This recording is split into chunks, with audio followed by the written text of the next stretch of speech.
आज अगर हम किसी भी पढ़ी लिखी महिला को अपने सामने देखते हैं तो उसमें कहीं ना कहीं इनका ही योगदान है। कभी कभार ना आपको पता नहीं होता है कब आपको वो कैरेक्टर आपके अंदर हो जाता है। कि क्यों करना है तुम्हें ये सब। और मैं कुछ नहीं कर रही थी, but I don't know, I felt so emotional.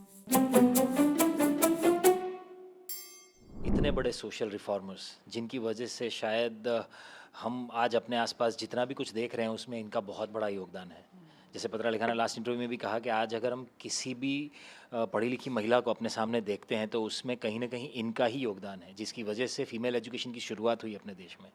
और ऐसे रिफॉर्मर्स जिन्होंने उस समय चल रही कुप्रथाओं के सामने डटकर मुकाबला किया। कभी कभार ना आपको पता नहीं होता है कब आपको वो कैरेक्टर आपके अंदर हो जाता है। तो एक सीन वैसा था जब ज्योतिबा फूले मतलब लोगों के सामने एक कुछ स्पीच दे रहे थे।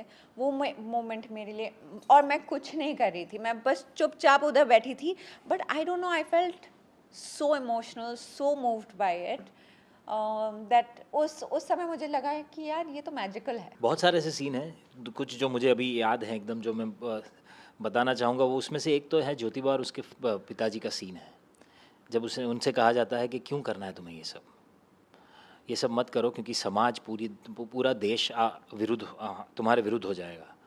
और उनका एक ही कहना था कि ये कौन से समाज की बात कर रहे हैं, कौन सी प्रथाओं की बात कर रहे हैं जो किसी एक पूरे सेक्ट को ये सिखाता है कि तुम सबके साथ मिलने लायक नहीं हो, तुम्हारा खाना अलग होगा, तुम्हारा पानी अलग कुएं से लिया जाएगा, और अगर ऐसा ही शिक्षा है तो ये शिक्षा गलत है। ये चीज़ इतनी बड़ी थी और इतनी, मतलब मुझे लगता है कि आज के समाज की नींव शायद वहाँ से रखी गई थी जहाँ इक्वालिटी की हम बात करते हैं।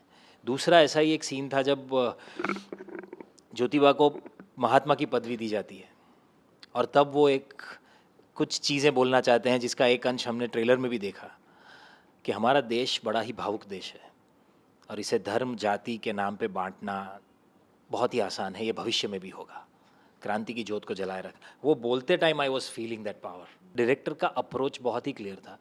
आनंद सर ने सबसे पहले बोला था, we are not colouring the character and the story in any way, we are just telling the story in the most honest possible way. So our job was not to जज anything from anybody's point of view और from our point of view. It is just a story and we had to create a character. और इनकी कहानी ही इतनी strong है कि उसमें मुझे लगता नहीं कि दूसरा कोई रास्ता हो भी सकता है। After the trailer dropped, within 2 hours, my phone started ringing.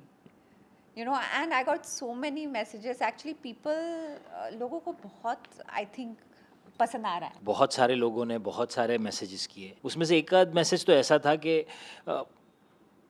आपने हमारे भगवान के बारे में लोगों को बताने का ये जो प्रयास किया है ना, वो बहुत बड़ी बात है। 11 अप्रैल को फिल्म आ रही है और ये फिल्म देखनी चाहिए, क्योंकि just to understand how important Jyotiba and Savitri Bai were in a society that we are living today and the impact that they had. And I think we are not lecturing anybody. We are not preaching anything. It is a true story of true reformers of India and first reformers of India. So any generation, कोई भी age group, I guess, they all can relate to this film and their stories and the character. So just give it a try, give it a watch.